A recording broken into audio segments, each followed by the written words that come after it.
As always, before we start, I need to warn you, this episode's gonna get dark. Now, so far, we've spent 6 episodes on this channel examining the topic of revenge. Men who waited years, women who refused to let go, families that cursed themselves for generations. Now, in this channel, we often have this theme where we try to enlarge the boundaries. Every time we build a episode, we reflect upon the previous episodes and what they had in common. So we're going to do the same thing with this one, and every single one of the stories before has one thing in common, and that's that a human being is wronged by another human being. It's a wound with a source you can identify and name. But today, that changes. Today we're talking about a man who was wounded not by another man, but by nature itself, who looked at the indifferent brutality of the natural world and decided that that wound was personal. That aforementioned man took that decision and built it into something so total, so consuming, so magnificently insane that it became the only thing he was.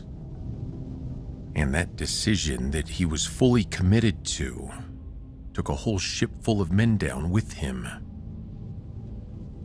Now, if you're familiar with older writings, you're probably going to already know what this is. You're going to know that this is Moby-Dick. It was written by Herman Melville in 1851. It's one of the greatest novels in the English language and the most psychologically complete portrait of obsession ever put on page. This episode isn't about whether Ahab was right. It's about what happens to a person when revenge becomes the only reason they have left to exist. Now, before we talk about the whale, we need to talk about the man, because Ahab is not a simple character. He's not a villain in any recognizable sense, and he's not weak or petty or small. He's actually magnificent. Ahab's one of the greatest whalers of his generation. He's got decades of experience at sea, a record that speaks for itself. He's a man whose competence is so complete and thoroughly proven that his crew follows him into the open Pacific on the word of his obsession alone. And that's just his crew. We'll get into his family in just a second, but Ahab's story begins long before the Pequod. Melville tells us that Ahab went to sea as a boy. Now, this wasn't an adventure. It wasn't even a temporary occupation.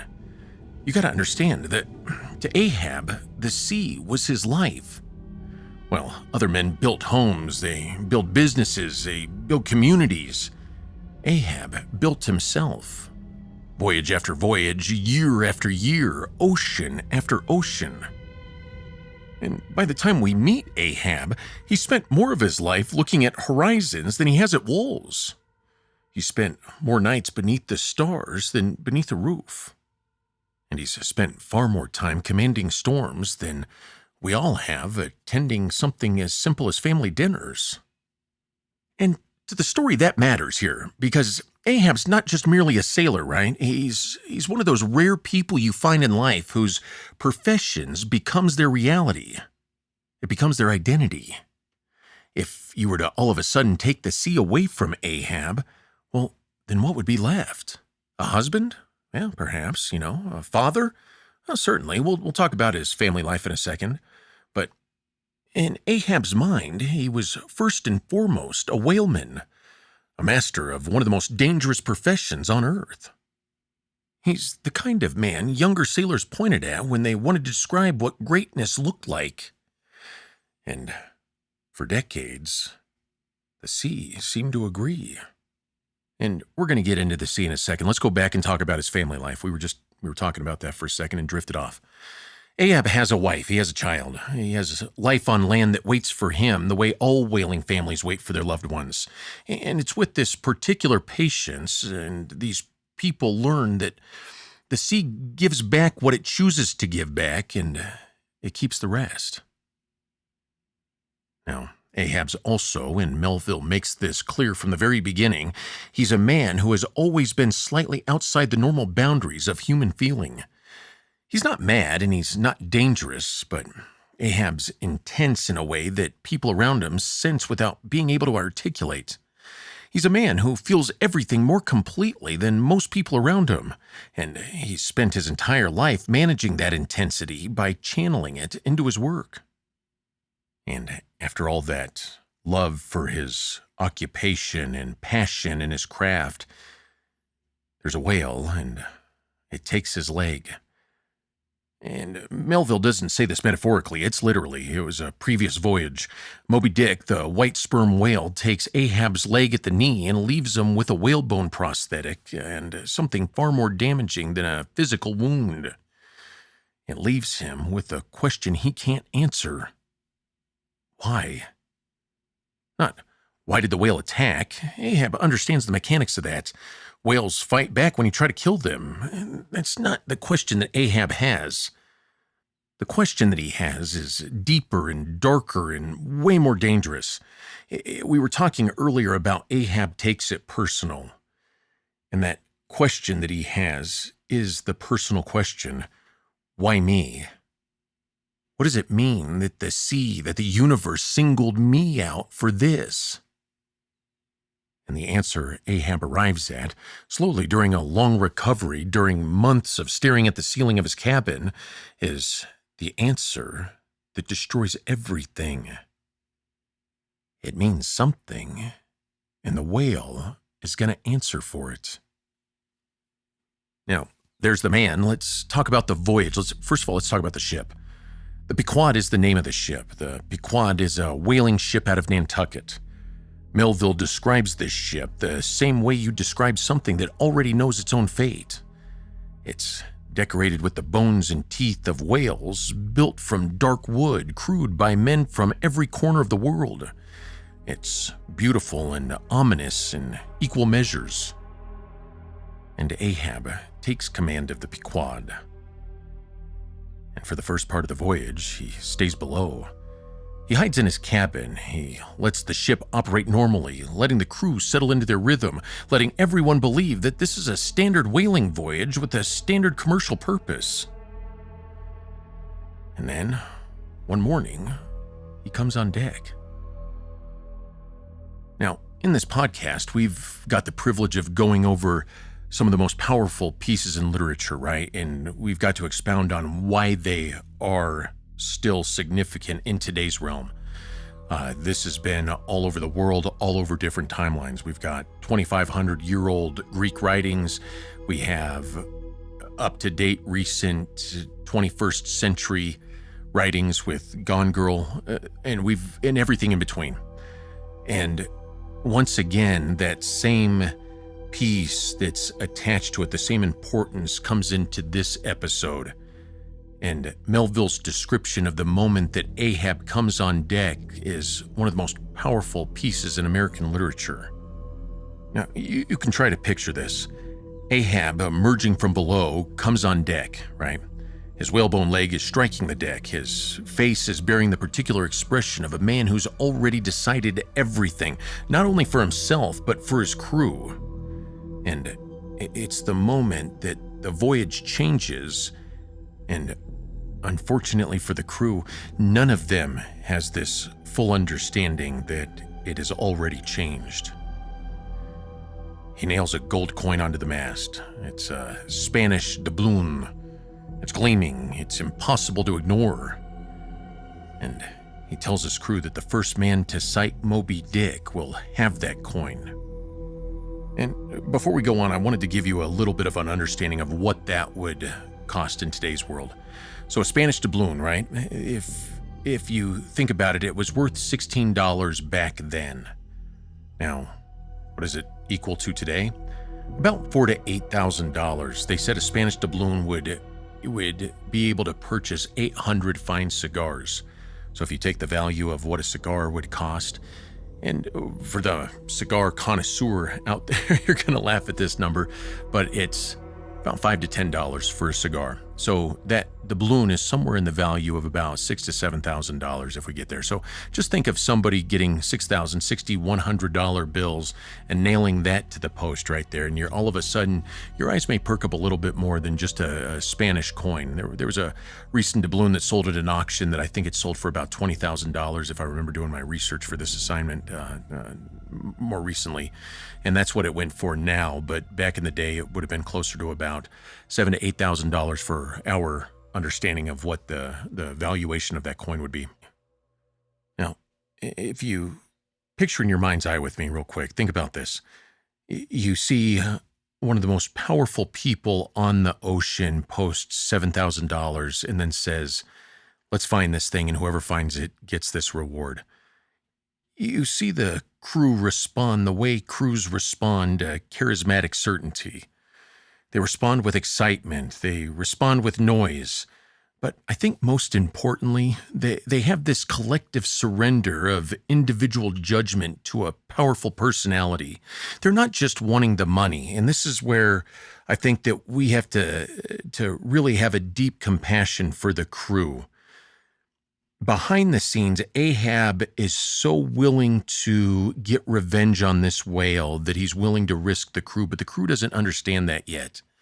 They're just thinking they know Ahab to be a powerful person, and they want to get on his good side. They want the richness of knowing that they helped this powerful personality achieve the goal that he has. And it's their dedication to him that's causing this cheerful obedience. And out of that cheerful obedience, they cheer. Except for one person. One person doesn't cheer.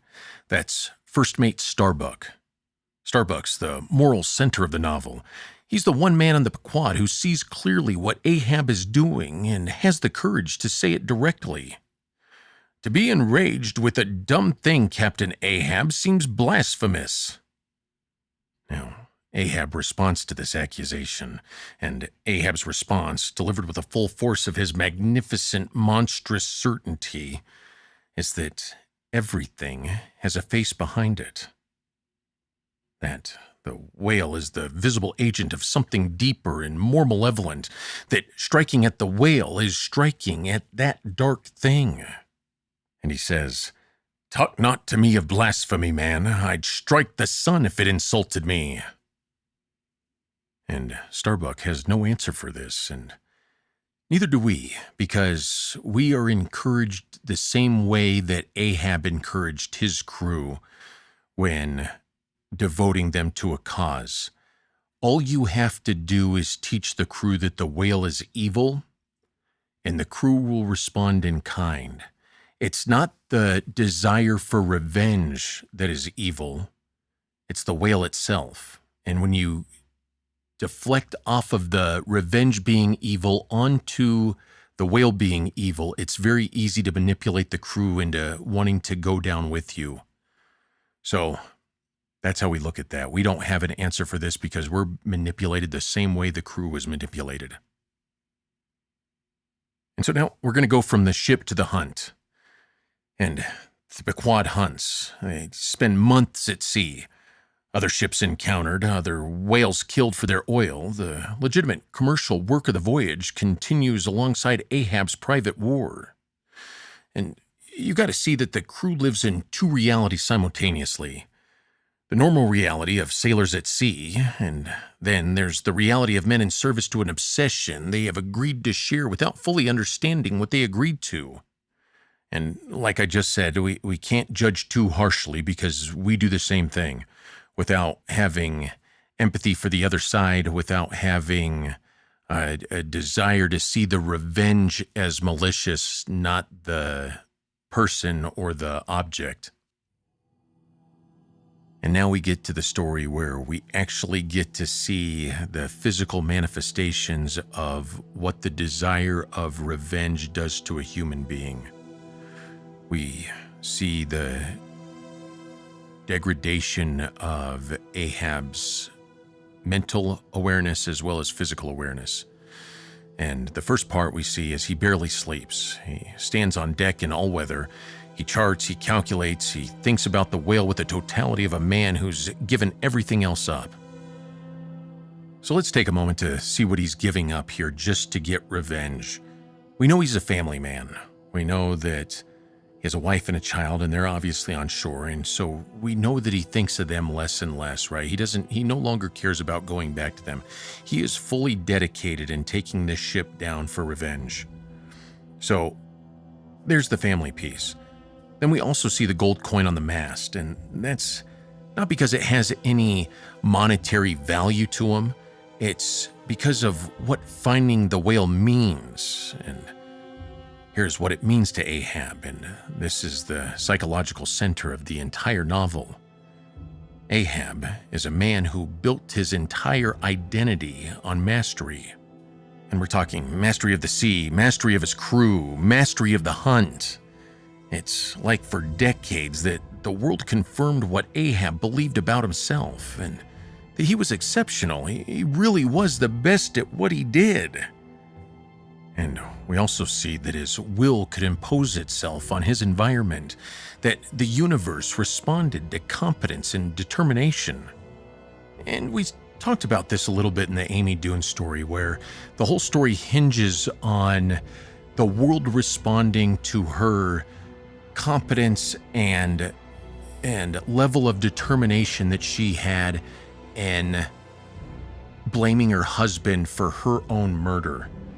She has developed this scheme that he will go down for murder, and it's all due to her same competence and determination for the revenge that Ahab has here for Moby-Dick. And if you could give a little bit of empathy to Ahab, you see a very competent man, and he's driven by his career, he's driven by success, he's driven by the desire to obtain order in his universe, right? So we see him go out and we see him master his own fate in a way. And then the whale takes his leg. And this is the first time that Ahab realizes that the universe isn't dedicated to him. He's not the master of it. The universe doesn't respond to anything that Ahab goes through at this time. The universe, through the whale, takes his leg. He takes it randomly, indifferently. It takes it without meaning or message or acknowledgement of who Ahab was or what he had built or what he deserved. And that indifference is what Ahab can't survive. And it's the same thing that Medea went through with Jason. So if you take a listen to the second episode, or if you're coming from the second episode, or if you've listened to it in the past, you'll understand that Medea couldn't put up with Jason's weakness. She falls for him. She leaves everything behind to follow him. And she has to do some dark things in order to get away from her kingdom. And like I said, if you haven't listened to it, please go to listen to it, because it is an amazing episode on what happens when someone cannot tolerate an aspect of another person, or in this case, in Ahab's case, the universe, that they retaliate in kind or above kind in this way. And so let's get back to Ahab. And we see that the indifference is what Ahab can't survive. It's not the physical wound, it's not the pain, it's not the humiliation of losing his leg or even looking lesser to people because he wasn't mastery of the sea or the whale or the universe. But it's the indifference that gets to him. Because if the universe is indifferent, if there's no meaning behind what happened to him, then everything Ahab built his life on is a story he told himself. And Ahab would rather die chasing a whale than live with that possibility. And so just to skip ahead into the next segment, we'll just say that he finds the whale. And we know he didn't find it through luck. He found it through certainty.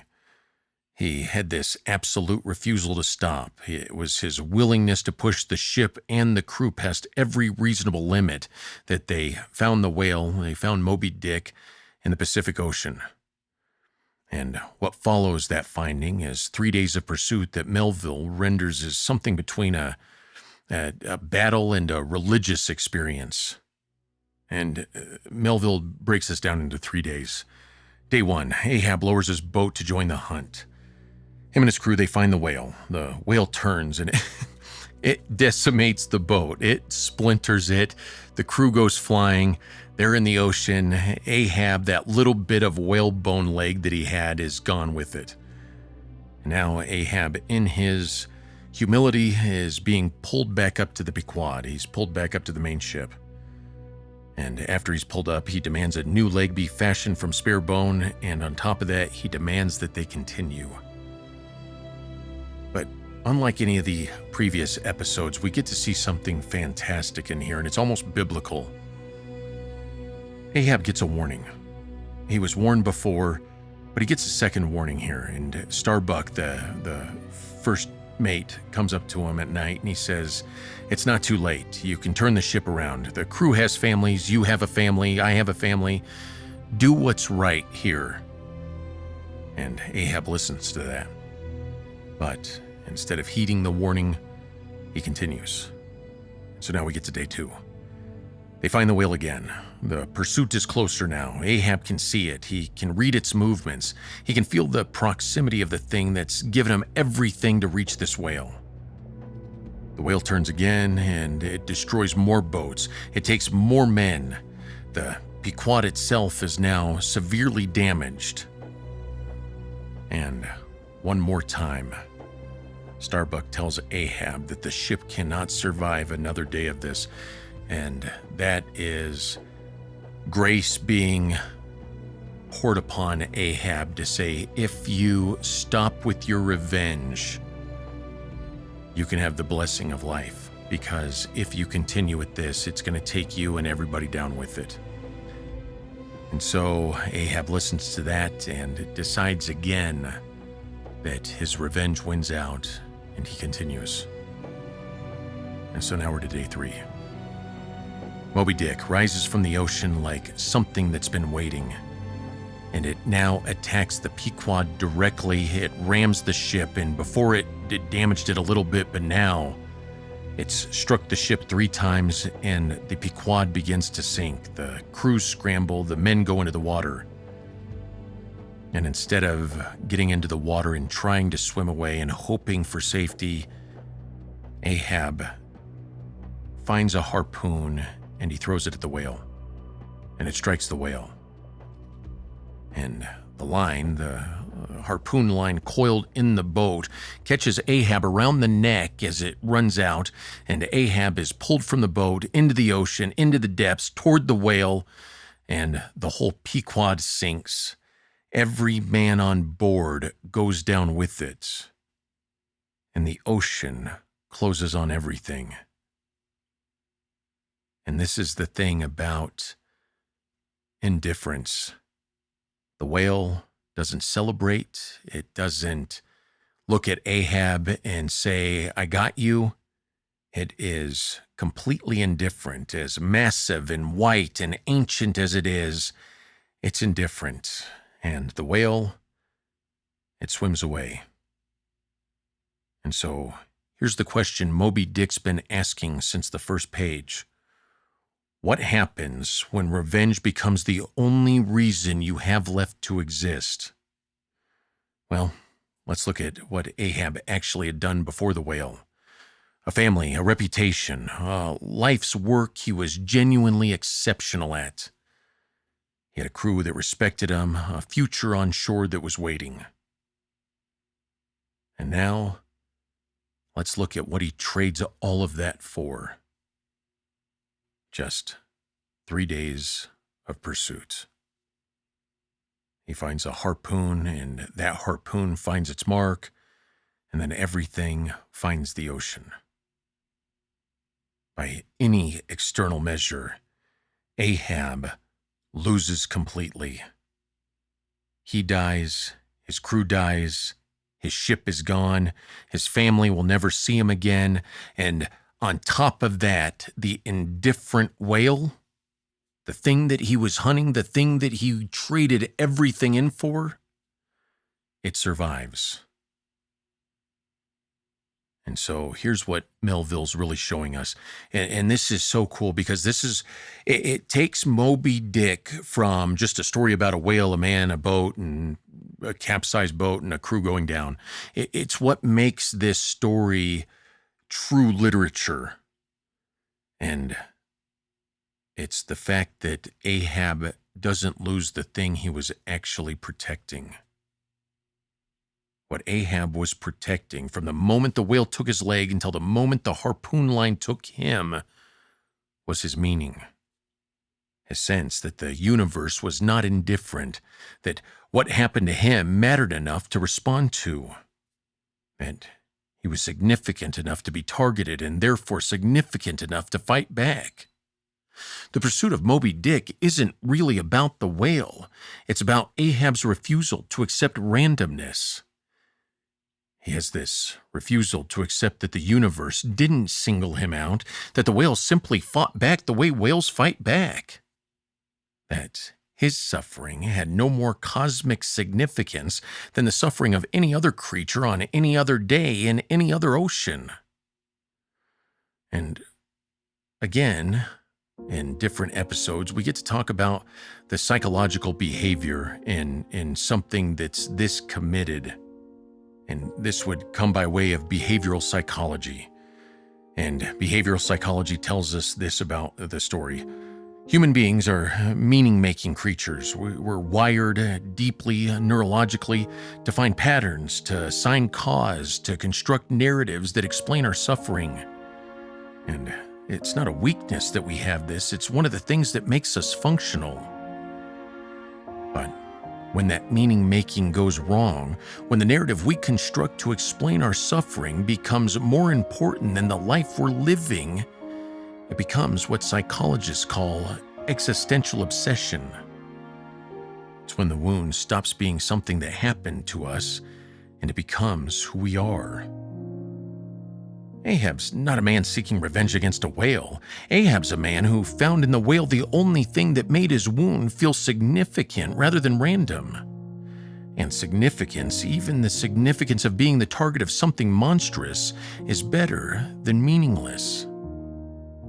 And that is why Ahab takes his crew down with him. And it's not because he doesn't care about them. Melville actually shows us in the story moments of genuine tenderness that Ahab had for his crew. He shows us Ahab holding the cabin boy Pip. He shows us Ahab's brief aching acknowledgement of what he's costing everyone in this journey, and that's that their lives will end. And so it really isn't that he doesn't care. It's just that his revenge on the whale means more to him than his crew does. And unfortunately for his crew, that obsession for revenge has replaced everything. If it replaced his wife and child and duty and reason and survival, then it definitely replaced them.